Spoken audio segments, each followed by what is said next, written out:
Hello and welcome to the GX Podcast, the world's first podcast focused on government services and their future. In this podcast, we talk about everything related to government excellence, government service design and delivery, GovTech, and citizen engagement. Join us for insightful interviews and conversations every month. Visit us online at gx.ae. Hello and welcome to this episode of the GX Podcast. In this episode, I have with me Guyfilipe Goldstein. Guyfilipe, welcome to this podcast. Nice to meet you. It's a pleasure to have you here at the World Government Summit 2022, and especially at the GX Talk sessions that are happening here. We're also doing this podcast session, and for those of you who are watching us on the GX YouTube channel, the GX website, or listening to us on one of the podcast platforms, thank you for being here.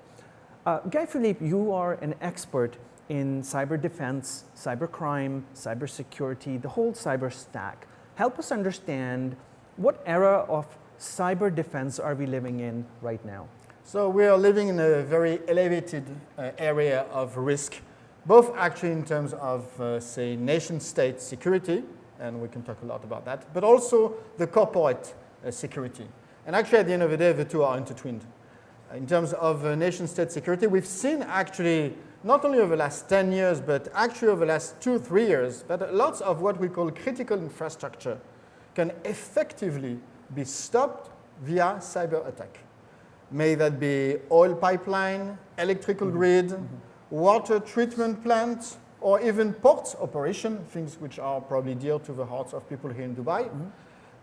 This can be effectively stopped via cyber, and if you shut that down for quite a long period of time, you actually shut what are the key elements of the economic survival of a nation. Yeah. So that does pose the importance of that. Yeah. And again, this used to be kind of theoretical risks, and we have seen actually the actual risks in real life over the last 2-3 years of that happening. That's one thing. Yeah. But then you have also the issue in the corporate world. And in the corporate world, the impact can be huge. I mean, a study I've run with PwC in France has shown that if you look at publicly listed companies, after a cyber shock, out of 60% of them will lose 1/5 of their corporate value, 20% of their corporate value if you wait 6-12 months, because at least what's at stake is the reputation of a company, which is the most important thing. Yeah. Yeah. Now, those two things, actually, when you come to think about it, are intertwined. Because when you think about what is cyber warfare, where does it take place? It doesn't take place in vast plains where armies are going to look at each other. No. Cyber warfare takes place inside companies where today human activities and value creation is taking place. And that's why you have this linkage, and that's why it's both a military topic, but it's also actually a civilian defense topic, and to some extent the responsibility for each one of us as being citizens, but also as being employees of large corporations. Of course. So with that, I mean, it opens up so many different ideas, and let's talk about a few that relate to governments, government services, government service delivery. Now, you mentioned earlier that cyber defense can cripple a nation, right? So we're in the Middle East right now. If you shut the electrical system, your air conditioning is gone. If you are a smart city, your infrastructure is stopped, your nuclear power plant is stopped. Like, it's a collapse of the entire country, nation, in anywhere, wherever these things can happen. Let's talk about something softer, service delivery, right? Governments typically serve citizens at service centers, online, and these are critical services, healthcare, food, water, whatever, electricity. What do you see as some of the challenges or the opportunities here? Let's talk a little bit about that. So imagine a country where government services are crippled because of a cyber attack. What are thinkers thinking, and what is industry thinking about this? So let's split up into what are the challenges and what also are the opportunities, because they are very much important. The challenges we started already to mention about them. The ability to service in terms of healthcare, we've seen that actually examples of, say, your vaccination certificates. All of a sudden, you cannot have access to that, and thus you cannot go here and there, you cannot travel, you can move. Or we have actually seen in a couple of examples things actually harder in terms of actually breaking, say, in hospitals, in medical institutions, all the surgical systems, all the medical patient records, which are very important to know when to deliver drugs at what moment. And fact of the matter, we don't have today the studies, but we infer that actually all the cyber attacks, say, against hospitals may actually increase mortality, morbidity. So these are the large risks, and you see that we're moving from a, say, financial cost, which is what cyber has been talked about for the last 10 years, into an actual cost impact to real life, even to the security of each one's lives. So indeed, government have a lot of things to do in terms of certification, in terms also a lot about culture. And this is a key important point. And I go back to what General Gene Habiger, who used to be the one in charge of the Department of Energy in the US, used to say, in general, security is 20% equipment, 80% human, 80% human culture. And in as much as we need the new technologies, what we realize now is that we do need, indeed, the new behaviors. The understanding that each one of us, we need to change and have the right passwords, upgrade when we're being asked to upgrade, perhaps even encrypt the key information that you need to encrypt, and even actually have soft copies of that, all those basic elements that we do need to do.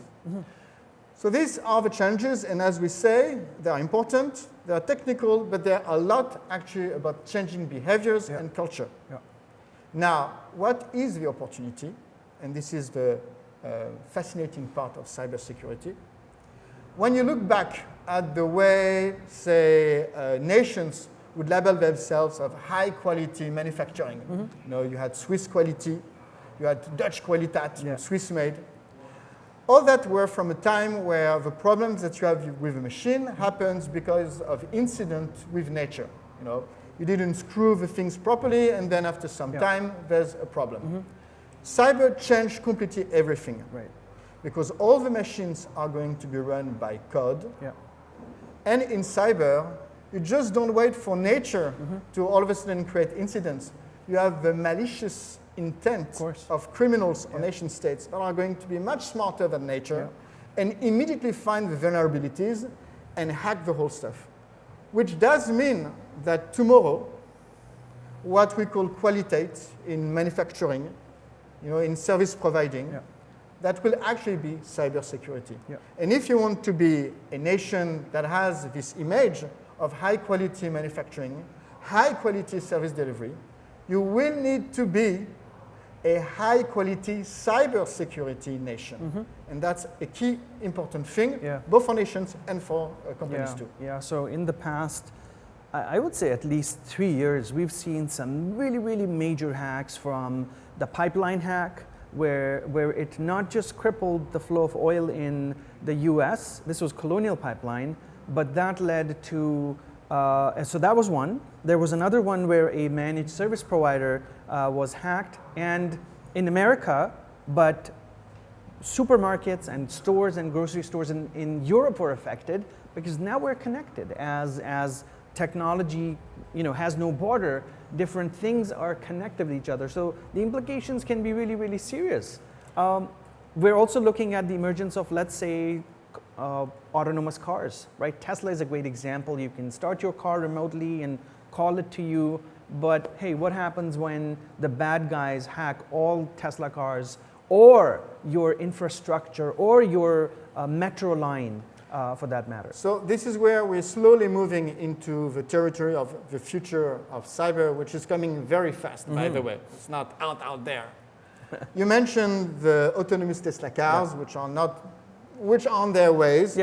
But let's now imagine the world 10, 20 years from now, where actually we see what's already happening in terms of the unit cost of industrial grade robots or drones, which is dramatically collapsing, which means that probably in 10, 20 years from now, we will be surrounded by smart, autonomous autonomously moving agents, Yep. which is fine and great and bring a new level of services. So that'll be your autonomous cars, that'll be small robots that are going to provide logistics and services and all of that, and that's fantastic. But then it does change the whole equation in cybersecurity, because all of a sudden it's not about just losing money. It's about things that are going to move. It's about kinetic energy, and thus we're entering territory of safety. We're entering territory of industrial damages and actually hurting people and actually putting at risk the security of people's lives. And when we do that, we will see that cybersecurity will be in a totally new, different ballgame. Yeah. Yeah. We see that actually in some industries, for example, in the airline industry. The issue of security and safety is huge because people still cannot fathom how come I can fly in this metal bird. Yeah. And for those reasons, there's a huge investment in security and safety, actually in the training of all the personnel in airlines. Now, you take that metaphor of the airline industry, which still is making money. I mean, Emirates here is a great example of a money-making airline, but still with huge element of safety, security and safety. Yeah. That is what could happen to many different vertical industries in 10, 20 years from now. Yeah. To grow the budget for cybersecurity and the cyber safety, to move from here to actually here, a true change in order of magnitude. Again, you can make money, but we'll have huge investments in that. Yeah, now you've done a lot of research on the industry. How much do you think, and could be a difficult number to come up with or percentage-wise, how much more attention do governments need to pay to cybersecurity? Is it, double their budgets? Give us a guidance on where they should be in order to feel a little bit more secure. Okay, I'll take the example of what's happening in the industry, and then we can move into where should be in government. In industry right now, most companies we may be into cybersecurity 2 to 5% points of IT cost. Okay. But that's not the best practices. Best practices may be actually moving that at least twice, 3 times, maybe 4 times. And we see actually best practices what we see in a couple of US banks because they can actually better put the figures with the cost. And as I mentioned, if we're going to move into actually an issue with safety, I wouldn't be surprised that we move budget by 4 times, 5 times, maybe even harder. Yeah. So that gives you what may be the cost for cybersecurity in, say, 10, 15 years from now. Well, I'd say the same in the government world. Yeah. And so putting a figure is difficult, but what I can tell you is that we are going to move into a change in terms of order of magnitude. Yeah. So I don't know if it's going to be times 5, times 10, or times 20, but that will be that level of magnitude of change. Yeah, because as a government, you're managing a country, right? You've got a country of, let's say, X million amount of people, a lot of services. And when those get crippled down, you regret that decision and say, hey, I wish I would have had better cybersecurity. So I think it's really essential for governments to seriously consider not cybersecurity as an option and a nice to have, but as an essential, as start with cybersecurity and then you spend on your bells and whistles of IT spend. I really wish they could reverse that. Well, there's 2 things here. A, you're right. It's not an option, and hopefully it's not considered as an option because if that's the case, big troubles are ahead. And I must say, over the last 10 years, I did see a change in terms of the importance of cyber. But the critical thing with cyber, when you're a nation state, when you're government, is that you need to understand that you cannot actually protect each and every door, each and every small businesses. It's impossible. Yeah. However, in the network world of cyber, as it is in the network world of digital, sometimes if you don't protect the small business, then it opens the door to actually cataclysmic impact. So what does it mean? Every little step counts, and governments needs to properly protect what they need to protect traditionally, But also, and that's actually the critical thing for government that many governments doesn't know how to do, they need to help small businesses understand what's at stake. Mm-hmm. They need to properly regulate, but not without putting too much cost. Yeah. And to actually work in a network of partners. Mm-hmm. And that's actually something that governments often have difficulties to do because they think that they sit at the top of a network. Of course. And actually they don't.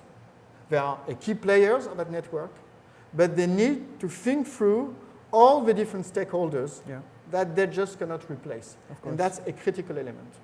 Yeah, thank you. And I'm having so much fun with speaking with you. I have one last question. So if you were to, now we're here at the World Government Summit, a lot of innovation, technology, the metaverse, cyber defense, name it. It's here and people are talking about it. If you were to offer a recommendation to any government that walks up to you here and says, hey, tell me what I should be doing right now, right this second in terms of cyber defense security. And also let's keep in mind, the world in some parts is also experimenting with with cryptocurrency, with digital money, with NFTs, like all those things are on the periphery as well. What would be your immediate recommendation, apart from the fact that go and spend some money on cyber? My immediate recommendation is the same I would give to any companies. Just first try to put the best dollar figure on what could happen if something bad happens to your country. And then you realize how much you need to invest. Absolutely. You said it all right there in that sentence. Well, thank you so much for your time. It's Thanks been a lot. pleasure speaking with you. Same Have a here. great time here at the World Government Summit, at the GX Talks, and we look forward to having you again on the podcast in the future. Thank you so much. With great pleasure. Thank you. Thank Thanks you. a lot. Thank you so much, everybody. Take care.